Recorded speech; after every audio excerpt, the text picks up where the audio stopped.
ఈ రోజు మనం బాబా హర్భజన్ సింగ్ గురించి కొన్ని విషయాలు తెలుసుకుందాం. మన భారతదేశంలో ఎందరో గొప్ప సైనికులు ఉన్నారు. వీటి అన్నింటికి భిన్నంగా ఈ రోజు ఈ వీడియోలో భారత చైనా సరిహద్దులో మరణించి 48 సంవత్సరాలు గడుస్తున్నా కానీ ఇప్పటికీ మన దేశ సరిహద్దును కాపాడుతున్న ఒక సైనికుడి గురించి మాట్లాడుకుందాం. ఇది వినటానికి కొంచెం వింతగానే ఉండవచ్చు, కానీ ఇది నిజం. అసలు ఈ బాబా హర్భజన్ సింగ్ ఎవరు, అతనికి మన దేశ సైన్యానికి ఉన్న సంబంధం ఏంటి అనే పూర్తి విషయాలను ఈ రోజు ఈ వీడియోలో తెలుసుకుందాం.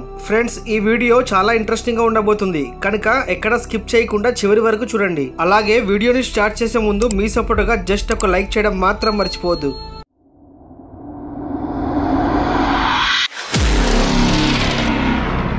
మన దేశ సరిహద్దులో ఉన్న బాబా హర్భజన్ సింగ్ గుడిని చూడటానికి, అక్కడ పూజలు చేయటానికి భారత సైన్యంతో పాటు సుదూర ప్రాంతాల నుండి ప్రజలు ఇక్కడికి తరలి వస్తారు. ఈ సైనికుడు మరణించిన తర్వాత కూడా తన పనిని కొనసాగిస్తున్నాడు. ఇక్కడ గస్తీ కాస్తున్నాడు. భారత చైనా సరిహద్దుల ప్రాంతంలో భారత సైన్యం ఎప్పుడు ఆందోళనతో ఉంటుంది. చైనా తెలివిగా వ్యవహరించినప్పటికీ సరిహద్దుల భద్రత గురించి సైనికులు ఎప్పుడు సందేహిస్తూనే ఉంటారు. ఎన్ని కష్టాలు వచ్చినప్పటికీ ఇక్కడ భారత సైన్యానికి ఎవరూ హాని చేయలేరు. ఎందుకంటే వందలాది సైనికులతో పాటు వాళ్ళని కాపాడే ఒక సైనికుడు ఉంటాడు ఇక్కడ. ఈ సైనికుడు మన కంటికైతే కనిపించడు, కానీ సహాయపడతాడు. అది ఎవరు అనుకుంటున్నారా? అతనే బాబా హర్భజన్ సింగ్. అతను 30 ఆగస్టు 1946న అబూ పాకిస్తాన్ లోని గుజ్రాన్వాలాలో జన్మించాడు. ఆర్మీ రికార్డ్స్ ప్రకారం బాబా హర్భజన్ సింగ్ 1966లో పంజాబ్ రెజిమెంట్ లో సాధారణ సైనికుడిగా చేరాడు. కొంతకాలం తర్వాత అతను నాతులాలో నియమించబడ్డాడు. తుక్లా నుంచి డోంగ్ జిల్లాకు గుర్రాల కాన్వాయ్ ని తీసుకుని వెళ్తున్నప్పుడు కాలు జారి అతను లోయలో పడిపోయాడు. దీంతో బలమైన నీటి ప్రవాహానికి వారి మృతదేహాలు కొట్టుకుపోయాయి. అలా వారి మృతదేహాలు ఘటనా స్థలానికి 2 కిలోమీటర్ల దూరంలో చేరుకున్నాయి. అతని మృతదేహాన్ని కనుక్కోవడానికి చాలా ప్రయత్నాలే జరిగాయి. ఆ రోజు కూడా విపరీతంగా మంచు కురిసింది, కానీ మృతదేహం యొక్క జాడ కనుగొనబడలేదు. హర్భజన్ సింగ్ తన విధిని తప్పించుకోవడానికి పారిపోయి ఉంటాడని సైన్యం భావించింది. కానీ కొన్ని రోజుల తర్వాత ఒక రోజు రాత్రి అతడి స్నేహితుడి కలలోకి వచ్చి తన మృతదేహం ఎక్కడ పడి ఉందో తన స్నేహితుడికి చెప్పాడు. మరునాడు ఉదయం సైనికులు ఆ ప్రాంతంలో వెతకగా అక్కడ హర్భజన్ సింగ్ మృతదేహం మరియు అతని రైఫిల్ లభించాయి. హర్భజన్ సింగ్ పారిపోయాడని తప్పుగా అర్థం చేసుకున్న సైన్యం వారి తప్పు తెలుసుకుని అతని అంత్యక్రియలు గౌరవంతో జరిపారు. ఆ మరుసటి రోజు హర్భజన్ సింగ్ మరలా అతని స్నేహితుడి కలలోకి వచ్చి తన శరీరం చనిపోయిందని,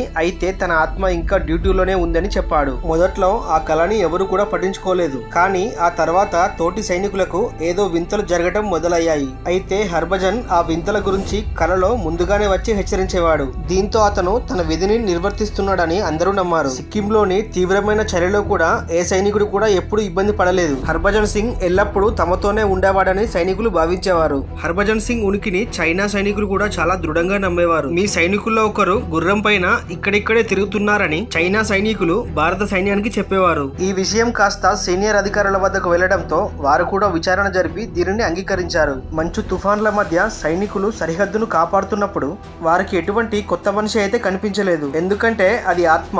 సైనికులను కాపాడటంతో హర్భజన్ సింగ్ సైనికులకు హర్భజన్ సింగ్ బాబా అయ్యారు. దీని తర్వాత వారు అదే ఖాళీ బంకర్ లో ఒక ఆలయాన్ని కూడా నిర్మించారు. యూనిఫామ్, షూస్, బాబా బెడ్, ఇతర అవసరమైన వస్తువులు అన్ని కూడా అక్కడ ఉంచబడ్డాయి. సైన్యం అతనికి డ్యూటీలో ఉన్న సైనికుడి హోదా కూడా ఇచ్చింది. ఈ నియమాలు సైనికులందరికీ వర్తిస్తాయని తెలిపింది. జీతాలు మరియు సెలవుల నుండి ప్రమోషన్ల వరకు, అలాగే బాబా ఆలయ బాధ్యతలను కూడా సైన్యం తన చేతిలోకి తీసుకుంది. ఉదయం అల్పాహారం నుంచి రాత్రి భోజనం వరకు ప్రతిదీ వారికి అందించడం ప్రారంభించారు. కానీ రాత్రి అవ్వగానే గుడి తలుపులు మూసివేస్తారు, ఎందుకంటే అది బాబా డ్యూటీ టైం కాబట్టి. భారతదేశం మరియు చైనా మధ్య జరిగే ఫ్లాగ్ మీటింగ్ లో భారత సైన్యం బాబా హర్భజన్ ను చేర్చుకునేది. ఆ సమయంలో ఒక ఖాళీ కుర్చీని అతని కోసం ఉంచేవాళ్ళు. అందరి సైనికుల మాదిరిగానే బాబాకి కూడా 2 నెలల పాటు సెలవు దినాలుగా ప్రకటించారు. వారు వారి గ్రామాలకు వెళ్లే సమయంలో బాబా యొక్క సామాన్లను కూడా వారితో పంపించేవారు. ఆ 2 నెలల సమయంలో ఆ సరిహద్దు ప్రాంతం అంతా అప్రమత్తమై ఉంటుంది. ఈ సమయంలో సైనికులు బాబా నుంచి ఎటువంటి సహాయం పొందలేరు. 2006లో